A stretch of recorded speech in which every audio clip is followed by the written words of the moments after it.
আমার নবী হঠাৎ করে ডাকলেন, আইনা বেলাল, বেলাল তুমি কোথায়? বেলাল হঠাৎ করে দাঁড়িয়ে গেল। বেলাল দাঁড়ায় বলে, লাব্বাইকা ইয়া রাসূলুল্লাহ, হাজির আমি ইয়া রাসূলুল্লাহ, আমি হাজির। বেলাল রাদিয়াল্লাহু তাআলা আনহু কান্নাকাটি শুরু করে দিলেন। আমার নবী বললেন, বেলাল তুমি পিছনে কেন, তুমি আমার সামনে আসো। হযরত বেলাল রাদিয়াল্লাহু তাআলা আনহু সামনে আসার পর আমার নবী জিজ্ঞাসা করলেন, বেলাল তুমি এমন কি নেক আমল করো আমাকে জানায় দাও, কেননা আমি যখন জান্নাতের ভিতরে হাঁটি আমার কানের ভিতরে তোমার পায়ের আওয়াজ পাইছি। জোরে বলেন সুবহানাল্লাহ।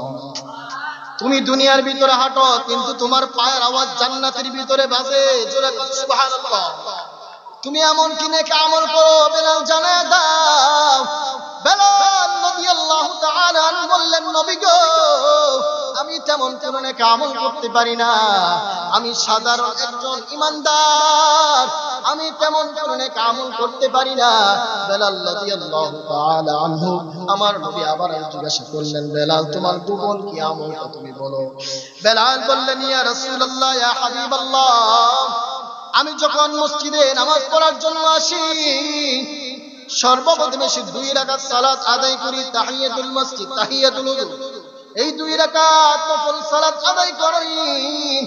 হযরতে জিবরাইল আলাইহিস সালাতু ওয়াস সালাম আমার নবীর কাছে এসে বললেন, ইয়া রাসূলুল্লাহ, ইয়া হাবিবাল্লাহ, আপনার সাহাবী বেলাল সত্য কথা বলেছে, আপনার সাহাবী সত্য কথা বলেছে। ইয়া রাসূলুল্লাহ, আপনার এই সাহাবীর ছোট্ট একটা নেক আমল আল্লাহ পাক রব্বুল আলামিন এত কবুল করে নিয়েছেন, যার কারণে তাই সে দুনিয়ার ভিতরে হাঁটে, তার পায়ের আওয়াজ আল্লাহ পাক রব্বুল আলামিন জান্নাতের। তো আল্লাহ পাক রব্বুল আলামিন যেন কালামের ভিতরে বলেন, তোমরা যদি ঈমান আনতে পারো এবং নেক আমল করতে পারো তাহলে আমি আল্লাহ পাক রব্বুল আলামিন তোমাদের জন্য চিরস্থায়ী সুখের ঘর জান্নাত সাজিয়ে রেখেছি। জোরে কোন সুবহান।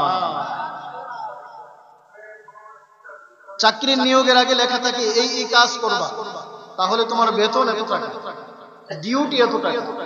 আল্লাহ পাক রব্বুল আলামিন বলেন, যদি ঈমান আনো এবং নেক আমল করো, এত ঘন্টা এই এই কাজ, ঈমান আনার পরে 5 ওয়াক্ত সালাত আদায় করো, ফরজ আমলগুলো আদায় করো, সুন্নাহ, মুস্তাহাব, ওয়াজিব এই সমস্ত আমলগুলো আদায় করো। যদি করতে পারো আমি আল্লাহ পাক রব্বুল আলামিন তোমাদের জন্য রেখে দিয়েছি চিরস্থায়ী সুখের জায়গা জান্নাত। জোরে কোন সুবহান।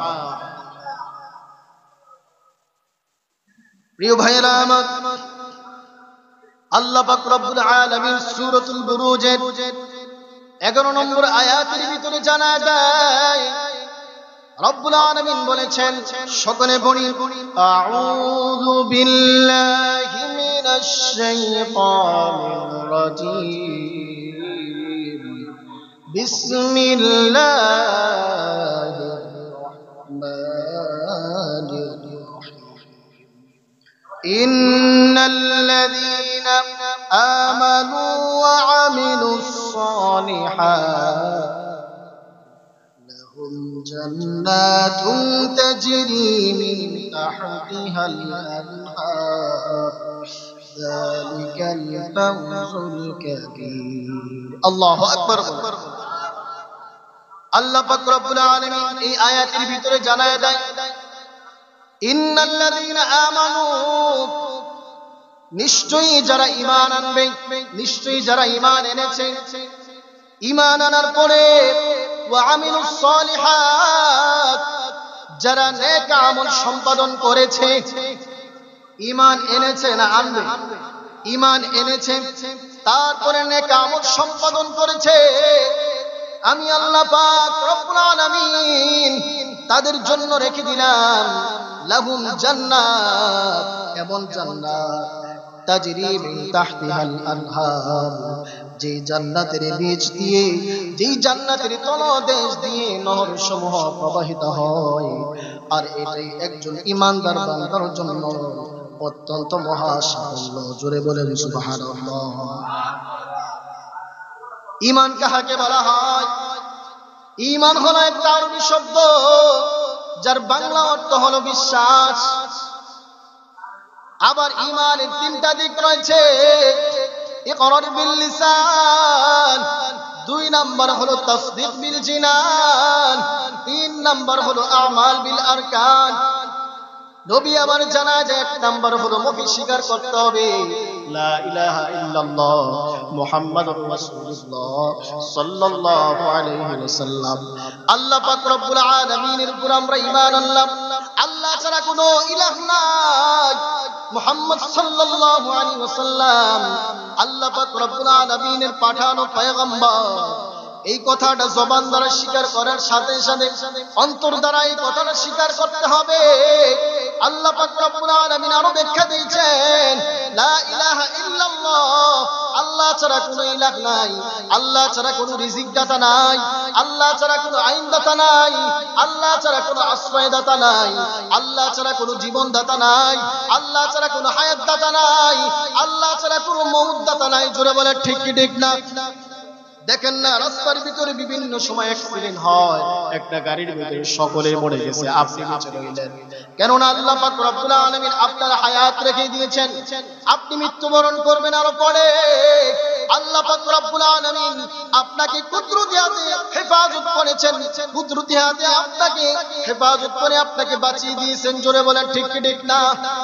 কেননা আল্লাহ পাক রব্বুল আলামিন, আল্লাহ পাক রব্বুল আলামিন হলো জীবনদাতা, আল্লাহ পাক রব্বুল আলামিন হুকুমদাতা, আল্লাহ পাক রব্বুল আলামিন মৃত্যুদাতা। আল্লাহ পাক রব্বুল আলামিন যদি না চায় দুনিয়ার সকলে মিলে ওই বান্দাকে আমাকে আপনাকে কেউ কোনো ক্ষতি করতে পারবে না। জোরে বলে ঠিক কি ঠিক না? আল্লাহ পাক রব্বুল আলামিন বলেন বান্দা তোমরা ঈমান আনো। আল্লাহ রাব্বুল আলামিন কালামে হাকিমে সূরাতুল বাকারার 1 নম্বর পৃষ্ঠা 2 নম্বর পৃষ্ঠার ভিতরে জানা যায় ঈমান আনবা কাদের মতো ঈমান। আল্লাহ পাক রব্বুল আলামিন বলেন আমিনু কামা আমানান নাস। ঈমান আনতে হবে, লোকেরা জিন্নিভাবে ঈমান এনেছেন। আমি বিভিন্ন তাফসীর গ্রন্থ ঘেটে দেখলাম আল্লাহ পাক রব্বুল আলামিন লোক দ্বারা কাজের কি বুঝাইলেন। আমি তাফসীরে জালালাইন ঘেটে দেখলাম, তাফসীরে মাআরিফুল কুরআন ঘেটে দেখলাম, তাফসীরে তাওজীহুল কুরআন ঘেটে দেখলাম, তাফসীরে নূরুল কুরআন ঘেটে দেখলাম, তাফসীরে বাইদাবি শরীফ ঘেটে দেখলাম, তাফসীর ইবনে কাসির ঘেটে দেখলাম। এমনি ভাবে 10 থেকে 12টা তাফসীর গ্রন্থ আমি ঘেটে ঘেটে দেখলাম কোন মুফাসসির নাসের ব্যাখ্যা কি করেছেন আমি ঘেটে ঘেটে দেখলাম। সমস্ত মুফাসসিররা নাসের ব্যাখ্যা করেছেন। নাস দ্বারা হলো ওই সমস্ত লোক যারা আল্লাহর হাবিবের হাতের ভিতরে হাত রেখে কালেমা পড়ে মুসলমান হয়ে গিয়েছেন, অর্থাৎ তারা হলেন সাহাবায়ে কেরাম। জোরে বলেন সুবহানাল্লাহ। তাহলে আমরা বুঝতে পারলাম, জানতে পারলাম ঈমান আনতে হবে সাহাবায়ে কেরামের মতো ঈমান। জোরে বলে ঠিক ঠিক না?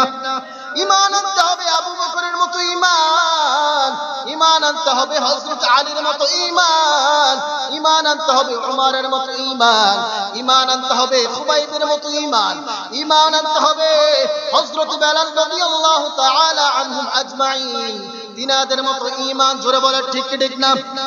আমরা যদি তাদের মতো ঈমান আনতে পারি আল্লাহ পাক রব্বুল আলামিন কালামে হাকিমের অন্যতর জানা যায় রাদিয়াল্লাহু আনহুম ওয়া রাদু আন।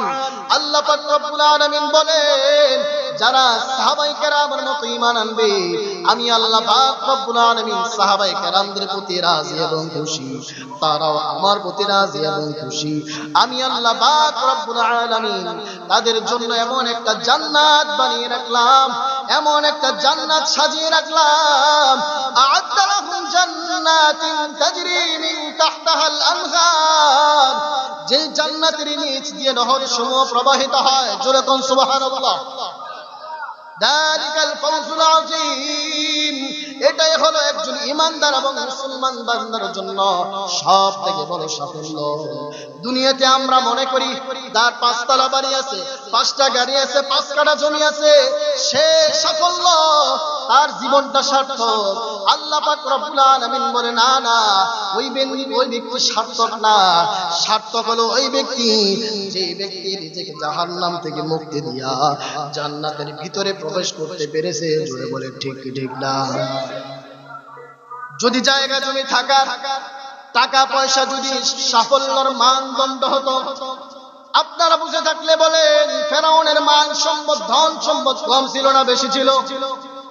হ্যাঁ, অত্যন্ত বেশি ছিল। কারুনের ধন সম্পদ কম ছিল না বেশি ছিল? কারুনের ধন সম্পদ এত বেশি ছিল, 70টা ওট কারুনের ধন সম্পদের কোষাগারের ওই চাবিগুলো শুধু ওর চাবিগুলো ওট শুধু বহন করত। জোরে বলেন সুবহানাল্লাহ।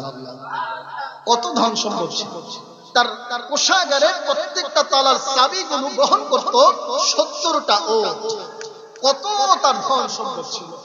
কিন্তু ঈমান না আনার কারণে, নিজেকে অহংকার করার কারণে, আল্লাহ পাক রব্বুল আলামিনের প্রতি ঈমান না আনার কারণে, হযরতে মূসা আলাইহিস সালাতু ওয়াস সালামের বিরুদ্ধাচরণ করার কারণে আল্লাহ পাক রব্বুল আলামিন কারুনকে সহ তার ধন সম্পদ সহ মাটির ভিতরে ধুসিয়ে দিয়েছেন। জোরে বলেন ঠিক না?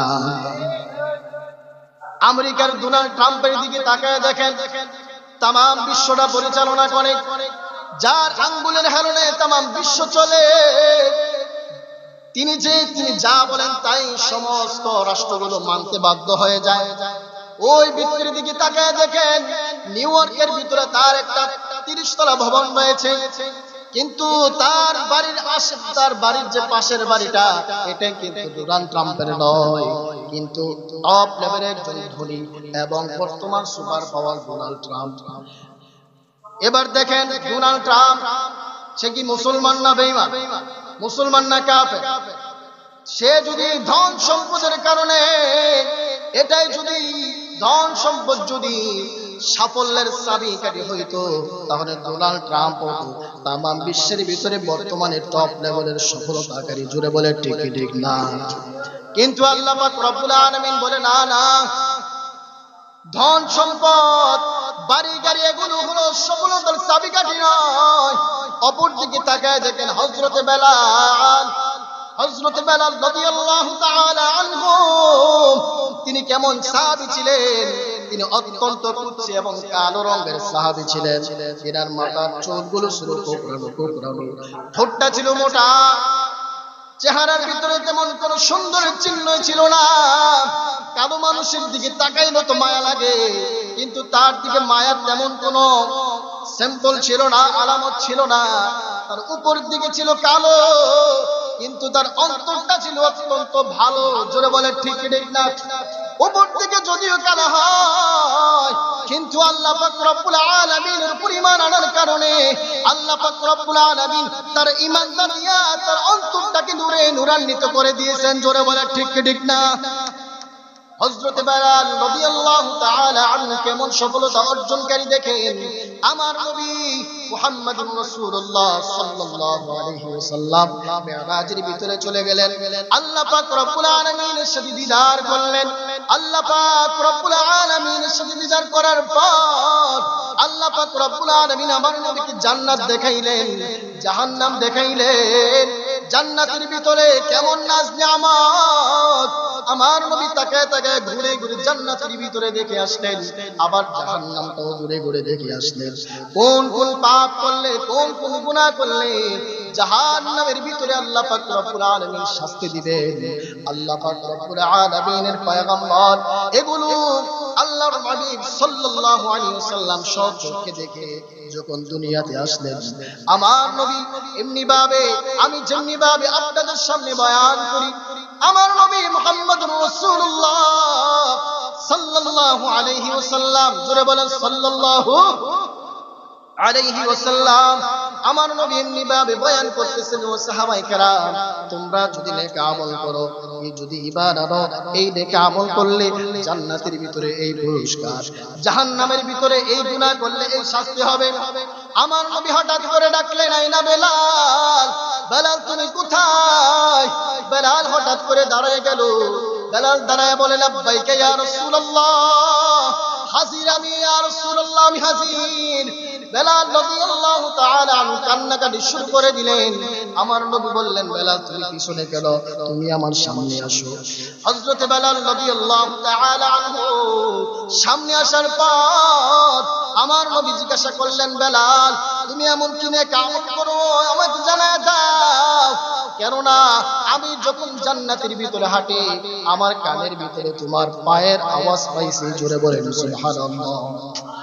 তুমি দুনিয়ার ভিতরে হাঁটো কিন্তু তোমার পায়ের আওয়াজ জান্নাতের ভিতরে বাজে। জোরে বলেন সুবহানাল্লাহ। তুমি এমন কি নেক আমল করো বেলাল জানায় দাও। বেলাল রাদিয়াল্লাহু তাআলা আনহু বললেন, নবী গো আমি তেমন কোন নেক আমল করতে পারি না, আমি সাধারণ একজন ঈমানদার, আমি তেমন কোন নেক আমল করতে পারি না। বেলাল রাদিয়াল্লাহু তাআলা আনহু আমার নবী আবার জিজ্ঞাসা করলেন, বেলাল তোমার গোপন কি আমলটা তুমি বলো। বেলাল বললেন, ইয়া রাসূলুল্লাহ ইয়া হাবিবাল্লাহ, আমি যখন মসজিদে নামাজ পড়ার জন্য আসি সর্বপ্রথমে 2 রাকাত সালাত আদায় করি, তাহিয়াতুল মসজিদ তাহিয়াতুল ওযু, এই 2 রাকাত নফল সালাত আদায় করি। হযরতে জিবরাইল আলাইহিস সালাতু ওয়াস সালাম আমার নবীর কাছে এসে বললেন, ইয়া রাসূলুল্লাহ ইয়া হাবিবাল্লাহ, আপনার সাহাবী বেলাল সত্য কথা বলেছে, আপনার সাহাবী সত্য কথা বলেছে। ইয়া রাসূলুল্লাহ আপনার এই সাহাবীর ছোট্ট একটা নেক আমল আল্লাহ পাক রব্বুল আলামিন এত কবুল করে নিয়েছেন, যার কারণে তাই সে দুনিয়ার ভিতরে হাঁটে তার পায়ের আওয়াজ আল্লাহ পাক রব্বুল আলামিন জান্নাতের ভিতরে পৌঁছে দিয়েছেন। জোরে করুন সুবহানাল্লাহ। তাহলে দেখছেন কাফেরের কোনো দাম নাই, যারা 5 তলা বানিয়েছে 10 তলা বানিয়েছে সফলতার মানদণ্ড নয়। অনেকে অহংকার করে আমার বাড়ি গাড়ির অভাব নাই, জায়গা জমির অভাব নাই, আর বাপ দাদার জায়গা জমির অভাব নাই, নিজেও জায়গা জমি কিনছি। আমার মতো পাওয়ারি এমন বান্দা কে আছে? তার হুঙ্কারে তার দাম্ভিকতার কারণে এলাকার ভিতরে অন্য কোনো মানুষ কথা বলতে পারে না। জোরে বলেন ঠিক ঠিক না? আল্লাহ পাক রব্বুল আলামিন চাইলে তোমাকে সামান্য একটা রোগ দিয়া সমস্ত সম্পদগুলো ধ্বংস করে দিতে পারেন কি পারেন না? আমার আল্লাহর সেই শক্তি আছে না নাই? এমন একটা পেট ব্যথা রোগ দিবেন, বছরের পর বছর হাসপাতালের বেডে পড়ে থাকবা, বছরের পর বছর আইসিইউর ভিতরে পড়ে থাকবা, দিনে দিনে প্রতিদিনের লক্ষ টাকা বিল উঠে দিবে, বছর শেষে দেখা যাবে তোমার ধন সম্পদ বিক্রি করেও তোমার ওই হাসপাতালের বিল পরিশোধ করার সম্ভব হয় না। জোরে বলে ঠিক ঠিক না? এজন্য ধন সম্পদ নিয়ে অহংকার করা যাবে না। আজকে তুমি বড়লোক আছো, কিছুক্ষণ পরে তুমি ফকিরও হয়ে যেতে পারো। জোরে বলে ঠিক ঠিক না? বলে না সকাল বেলার ধনী রে তুই ফকির সন্ধ্যাবেলা, সকাল বেলার ধনী রে তুই ফকির সন্ধ্যাবেলা, নদীরে পারে ভাঙ্গে ও পারে গড়ে এই তো নদীর খেলা, সকাল বেলার ধনী রে তুই ফকির সন্ধ্যাবেলা। জোরে বলে ঠিক ঠিক না?